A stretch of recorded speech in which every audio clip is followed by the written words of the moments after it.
Well, hey, hot mamas. Welcome to Crazy Sexy Menopause. I am walking today with Rosesharon Oates.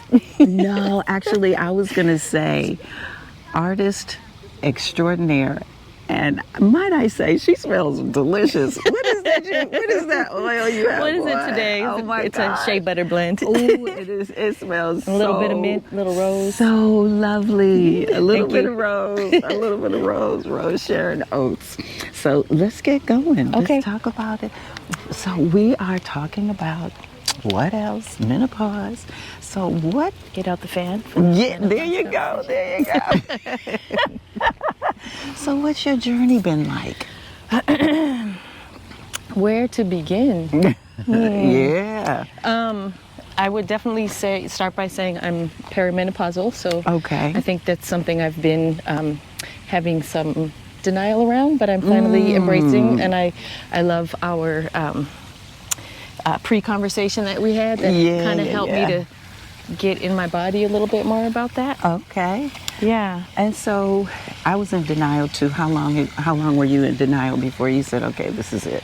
Well, still sometimes. I know. But yeah, I would say, when did we talk? We talked a couple months ago, maybe? It's been about a month, maybe two. Yeah. So I think, obviously my body has been through some really huge, difficult transitions. The heavy bleeding that I experienced started maybe 2021. Okay. And lasted a good year and a half. Oh my gosh. Yeah. Now, what was that like? It was painful. Yeah. It was often frustrating because the doctors kind of fluctuated between either being really mystified or the first time I went in, the first round of a cycle that just kind of wouldn't stop and was heavier than anything I had experienced. I was told immediately to get a hysterectomy. So that was alarming and surprising. And then, so it was kind of fluctuating between some kind of answers that felt really severe and not in alignment with my beliefs around, non-invasive or holistic approaches to shifts in our body. So I've kind of fluctuated between that kind of extreme and then basically often being treated kind of like I was going in for a headache when I felt like I was bleeding out, experiencing severe anemia, really low energy, just all the things. So, the blessing of each other, of other women, I think have really been my strength and what kind of finally helped provide some answers for me. As always, my sisters showed up and so that's why I'm grateful to be a part of this project. And I'm so grateful that you're doing this work because we need to demystify this process that if we're blessed enough to live to the age where that happens, whatever age it happens, we need to normalize it more and be in conversation and celebrate it like we celebrate many other phases in life, right? Because as a society, we choose to celebrate certain parts of our lives. And especially as women, we're supposed to just hide or deny or shame around other natural parts of our life. Right. It's so it's really frustrating that we have to bear this burden. Yeah. Especially when our counterparts don't. Well, I heard this really interesting study on the radio. I don't know, just the other day. It was a woman doctor And I really appreciate sometimes the kind of scientific, objective kind of, because I'm very passionate and very, witchy. So when women get to break it down for me that way, I'm like, so she was talking about how many... Now, wait a minute. Let me hold that thought. Yeah. Because you have an acronym for witchy. For which? What is it? What is it? I love it. Woman in total control of herself. There you go. There's a B version of that one too. Yeah, okay. Being in total control of herself. Oh, all right. One of my elders, her name was Bear. She taught me that acronym. I love it. I didn't come up with it myself. We have to tap back to the people we learned from, right? Yeah, yeah. So she was talking in the study about how in medicine, if women are in childbearing years, they will not be selected for drug and health studies, because it could be, there's always the possibility of something being detrimental or a risk for during, when you're in childbearing years. So therefore, many studies on many forms of medicine, we know this happens for other reasons too, right? But another reason is because they don't want to create any risks for somebody who might be in childbearing years. So therefore, a huge part, like the majority of our life, is in childbearing years. Right. For most of us, Right. not for everybody. Right. But, so I just thought that was really interesting. I think that's interesting too, because when I was working on my master's, I wanted to, in health promotion, I wanted to participate in many of the studies that they were doing. Yeah. And I kept, there was an age range and also a gender. Right. And it was for mostly men and mostly around, young, Right. 20s and 30s. And I was like, wow, why don't people want women? And we have we have so much to offer. We have so much to say. Right. What is going on? Right. And so you said it. Yeah, I'm sure, and we know there's other factors as well. Absolutely, absolutely, absolutely. Yeah. That part. Yeah. So where are you? Where are you now? So I feel really blessed. So I was going through this kind of heavy bleeding that just kept escalating. And being a health educator myself, and also just feeling really blessed with community, I was talking to a lot of women and, hearing a lot of horror stories from Black and brown women about the kind of experiences they were having with this journey, and especially around fibroids. And then speaking with one elder who they were recommending, I don't remember if it was a full hysterectomy or surgery, and she told the doctor, she was like, well, I've heard these symptoms can subside after menopause. And the doctor was he was kind of like pressuring her, well, you need to just go ahead and do this hysterectomy. And she was like, hold on, And so she, now that I'm thinking about it, it's her story to tell, but she, so I would love for her to come be on your on your walk as well, so she can tell her own story. Yeah. Anyway, from her story, I decided to finally do acupuncture. Okay.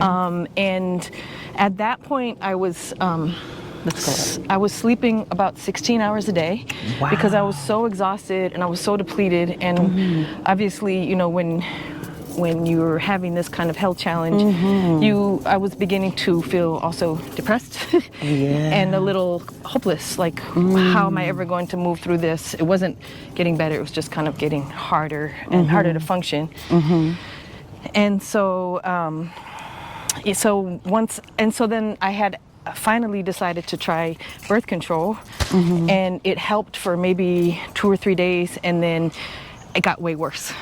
Really? Yeah, and it got more painful. So before, even though I was bleeding so heavily, it wasn't that much pain, but then I was in so much pain that I was calling my mom to, she was helping me. She was doing pain meditations with me, because I couldn't, even if I was taking medicine, which is usually really effective for me because I don't take pain meds that much. Yeah.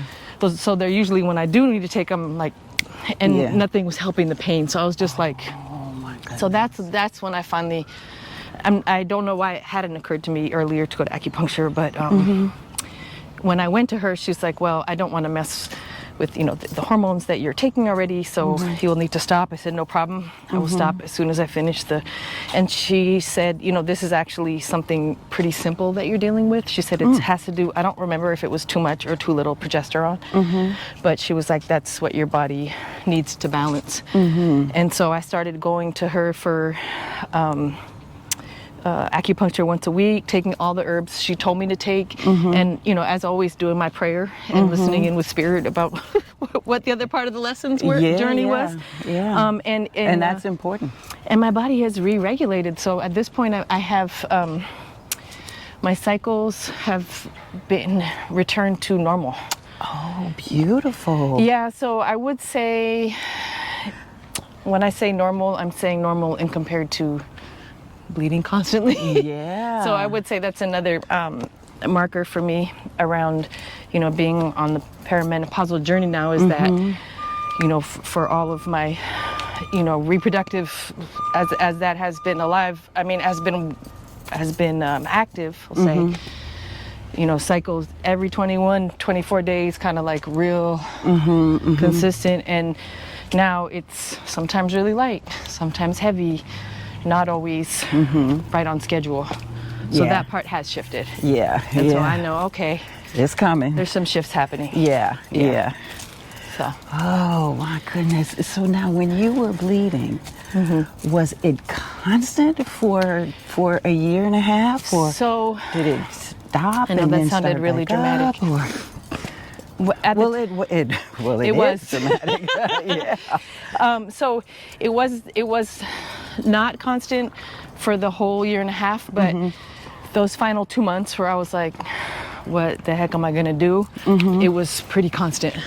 Oh my goodness. Yeah. Oh my goodness. Like Now there- you have a son. I do. And so how old was he at this time? And how were you dealing with him? Well, And he with you?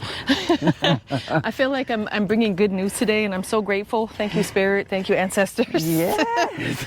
So my son is now has a job.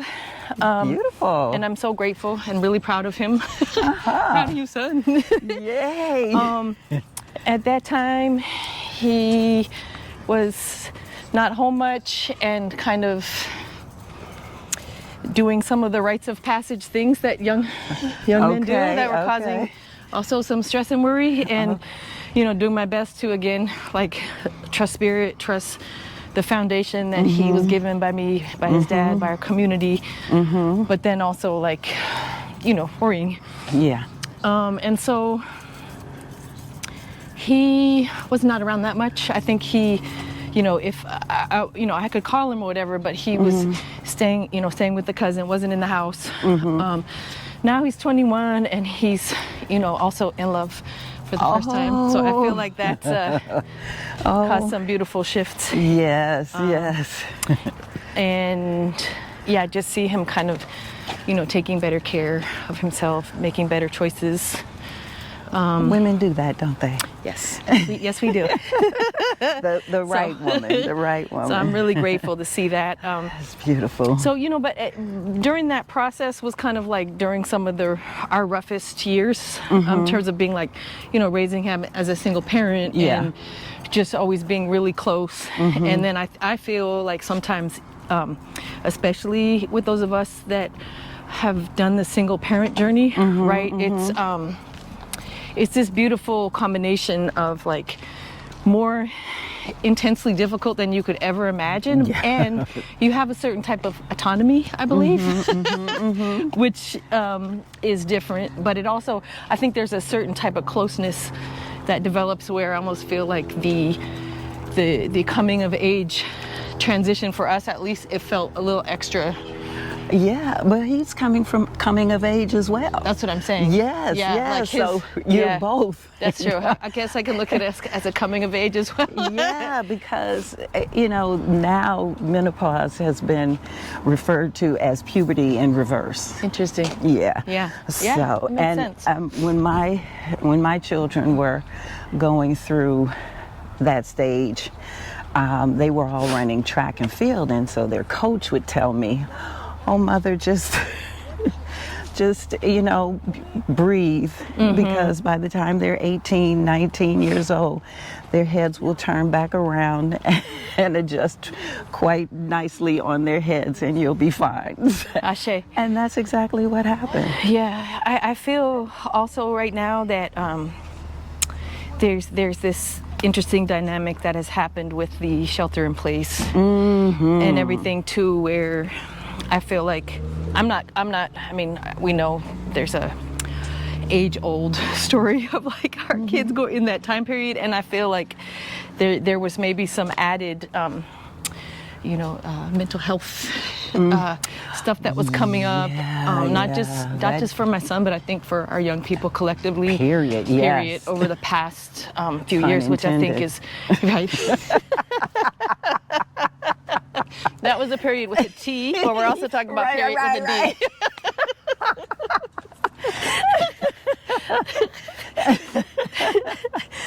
Yeah. Yeah.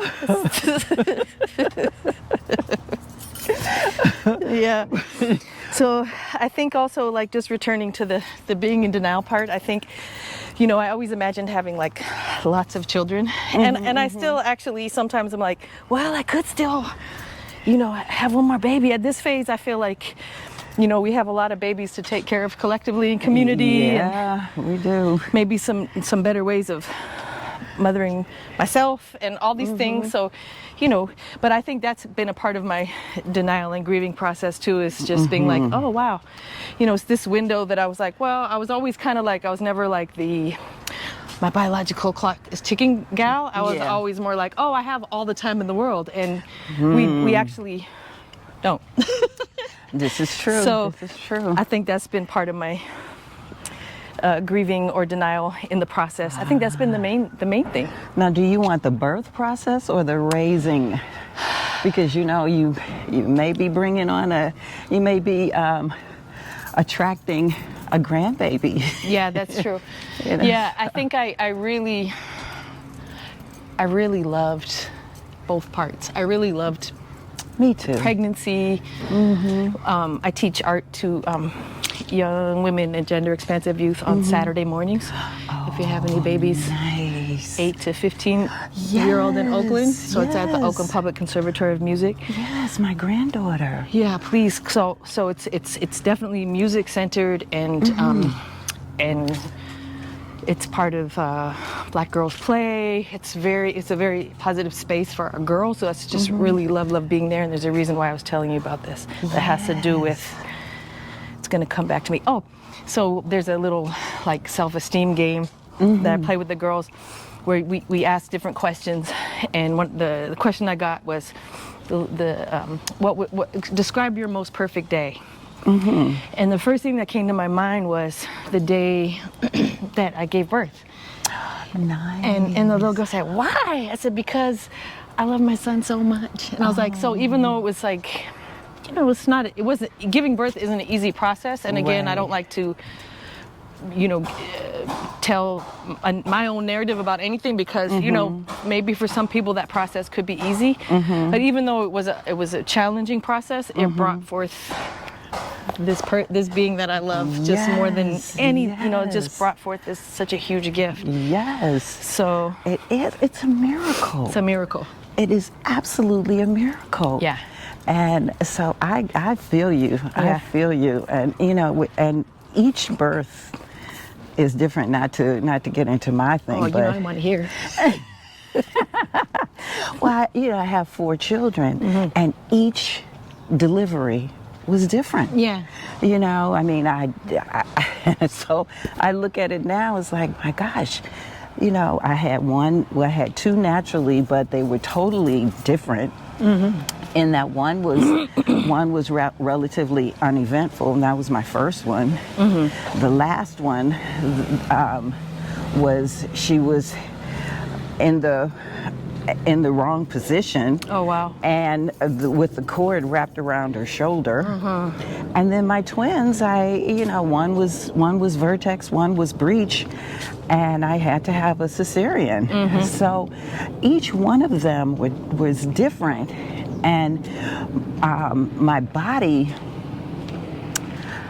well, they call it snap back now, but it didn't necessarily snap back, but in today's terms it did.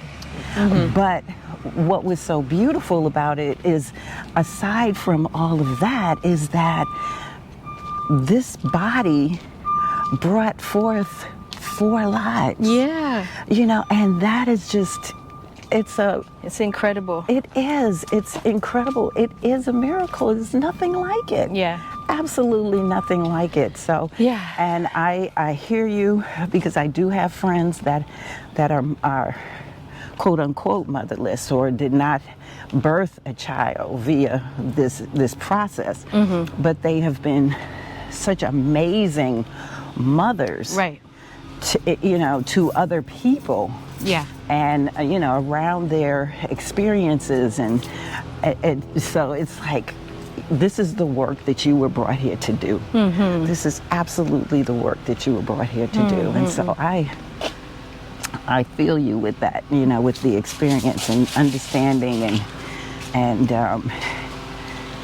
loving that experience. Yeah, and the other part of raising children, I would say, it's a huge transition when you're young folks who aren't really ours, right? We just guide them for a while. We're the vessel. We're the vessel. They come through. Yes. The soul comes through. Yes. And we had an agreement. We had an agreement. Yeah. A soul agreement. Like, okay, I'm coming through you. We both signed off on it. Right. So when the children leave the home, it's like, that's a huge, for me, that's been a really,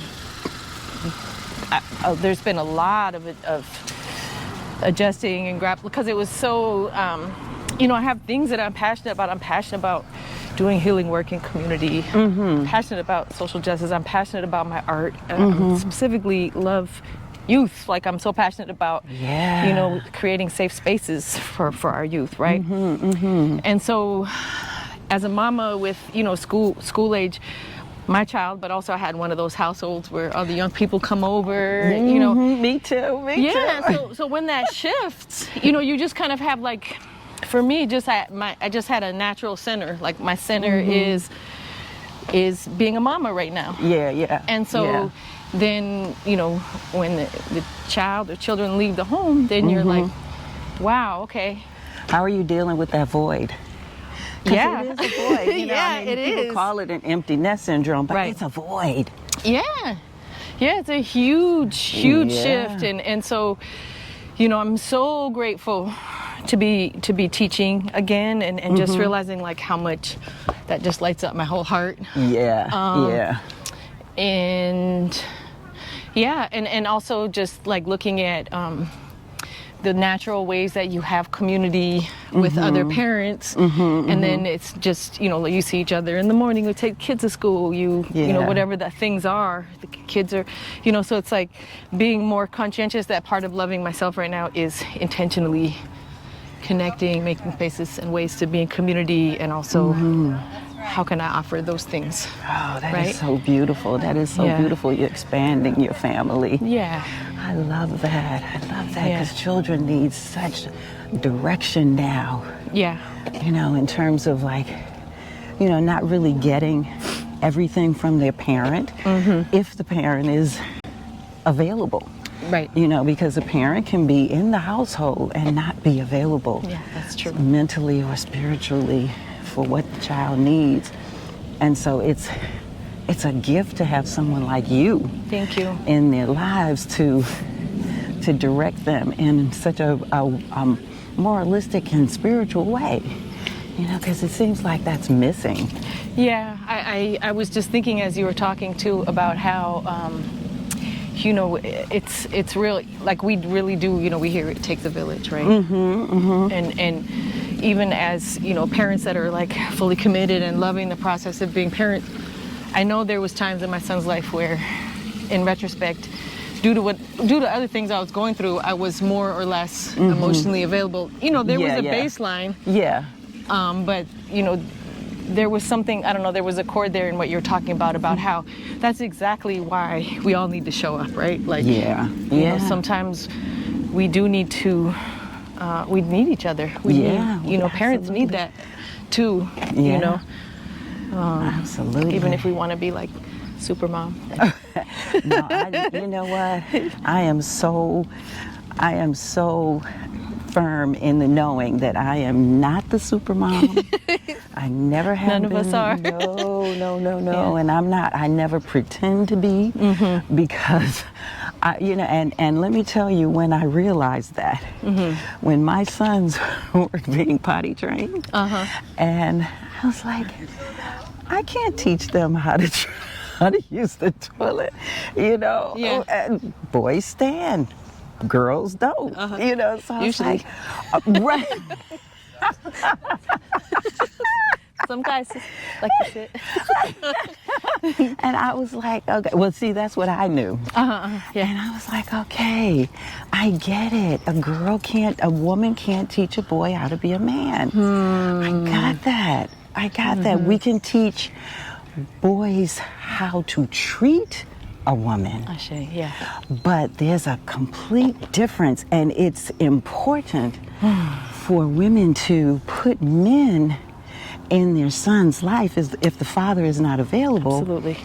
It's important for her to put men in his life that are going to steer him in a positive direction. Yeah. So. Yeah, and it's interesting because I think I had a shift. I thought about a couple things when you were just talking about the potty training, because I remember being so stressed out about my son not getting it right or whatever, peeing on the floor, the rug sometimes, whatever, in the apartment we were in at the time, and then realizing like that me stressing out was stressing him out. Right, and of course we don't want that around anything, right? Especially not their bodies, right? Right. Well, ooh. But so it was kind of like I kind of did my best to just like put it down, and then it was kind of like just one day developmentally he got there. It happened. Yeah. So it doesn't matter like all this stress, and so I've seen that over and over again in his life, and it's kind of like that retrospect we get as parents, right? Yeah. Hindsight is the best, you know. Yeah. But the other thing I realized from just listening to you talk, because I very much agree and concurred with like, all right, how am I also going to have positive black male men in my son's life, right? And simultaneously, I reached a point, because when I was, you know, still, I don't know, I had my son in my late 20s, right? So I was like really wanting to call in a partner at that time, and really wanting to have more children, but also being like, I'm not gonna do the single mom. If I do this again, I want to have a partner. Right. But part of it was also really wanting someone to co-raise my son with, right? Yeah. And then I had to reach this, I didn't have to. I reached this point where I was like, you know what? My son's going to be okay no matter what. Yes. You know, because for a while I was like, oh, he's going to be unbalanced if he doesn't have this male figure in the house, this positive man. And then I realized, you know what? He's going to be good. And I had to come to that understanding too. Yeah. Of like, it's not relying on whether somebody else is in the house. Right. Although that other part you said about just like making sure there's positive male role models for him was very, I feel that was very important. Yeah. Right. Yeah. Because you know what your son needs. And, you know, sometimes we get it right, sometimes not so much. Right. But we have to, you know, understand that they're going to get what they need, and then, you know, dismiss the rest. And what we have done as mothers, it's, you know, we do the best that we can with what we've got. And your son has a wonderful witch. Thank you. So talk to me a little bit about this art where, listen, y'all, Rosesharon has the absolute most beautiful artwork that she produces. It is absolutely amazing, and I'm going to put a link in the description on where you can access her artwork and see what she has to offer and where she's showing up in the world. But talk to us about what it is that you do, because it is absolutely amazing. Thank you. So I would say the main medium that I use is pyrography. Okay. So it's wood burning. It's less fancy. So pyro is fire and graphy is writing. So pyrography. I've been doing it for close to 20 years now. Really? At least 15. Wow. Let me see. I'm trying to remember. I would say the main focus of my art is the divine feminine, and also seeing her expressed in the women in my community, in my life, and hoping that's reflected back to all of us, like understanding our divine nature and really seeing it and celebrating it. Yes. Right? Oh, it's amazing. And so, are you self-taught? yeah. That makes it even more fabulous. Oh my God, even more fabulous. You got to see her artwork. It is amazing. And I really learned from, thank you though. I'm all getting shy. I really learned from some of my beloveds, like Jana Bree Love, like the understanding that spirit is moving through us and guiding us, like, and understanding our artistic expression more as that we're actually being guided, and that if we can become available, then spirit comes through us. And so the latest piece, the one that you saw, oh man, it is, and your beloved glorious. saw. Thank you. Yes. So that's the Odisha. Of she's considered a warrior. All the Odishas are like expressions of the elements. So she's the wind, a guardian, a gatekeeper of the cemeteries. Can also very much, thank you. When our she's a warrior, and she uses her words first. She has the gift of gab. She is able to talk through things, and how appropriate is that for now? For like, right? Let's stop doing this war thing, y'all. Let's do something else right now. It's heartbreaking, and it's heartbreaking for everybody that's affected, and all the old paradigms of power over that have been harmful to our communities forever, and especially for our babies everywhere, all babies everywhere. Yes, we need female leaders. Yeah, we need. We're back. Yes, and we're back. Okay, so where were we? You're the Orishas. Yeah, so this last piece is for Oya, and calling in change, calling in that divine feminine collective nature.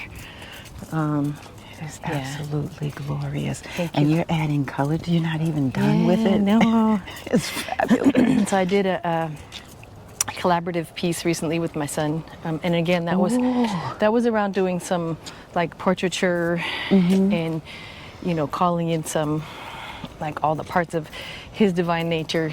His and life he's purpose. Brilliant too. Thank you. He's a brilliant artist too. The parts that this understanding or belief that you have certain things that you came to this earth plane to do. Here we are, right here. We're having a atypically warm day here in Oakland. Yes. And I started out. Look at me. I wish I could take this shirt off. Keep the fan going. I know.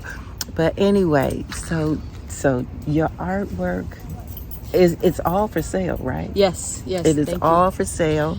And you did a collaboration with your son. Oh yeah, so we're talking about the collaboration with Che, and why are we talking about that? Just how we remembering that, so this is from Ifa that I learned this, this idea that we had a divine agreement with our heavenly counterpart before we came to the earth. Yes. Certain things that we came here to do, to express, and to be. I totally believe that. And so that piece of art for him was us doing that together, and that's what I want people, especially women, to see, understand, feel when they look at the art and to see themselves in and through that.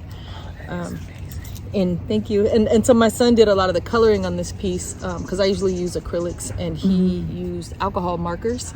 So now I'm using that medium more.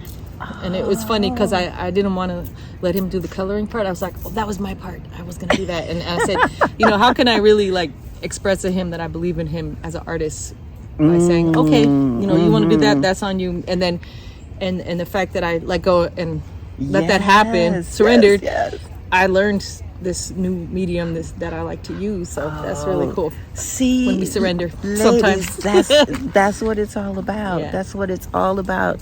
Letting them be and do and find themselves. Yeah, and they have things to teach us and too. Exactly, and teach us as well. So we never stop learning, and don't think that we know everything, because we don't. We don't. And so, listen, thank you so very much for this. Oh my gosh, it's been amazing. Yes. Even with the technical difficulties. Yes. Such a pleasure and a joy. This has been an absolute amazing day, an amazing interview with you, or chat. Yeah, and thank you for what you're doing. Thank you so much. This is a very healing space. Your presence is very healing, and I look forward to, I'm so grateful that we connected. Thank you. Me too, especially on this level. Yeah. And you did a face painting on me. Oh, that's right. I'll have to show that to you. Too. Yes. And body adornment. Beautiful.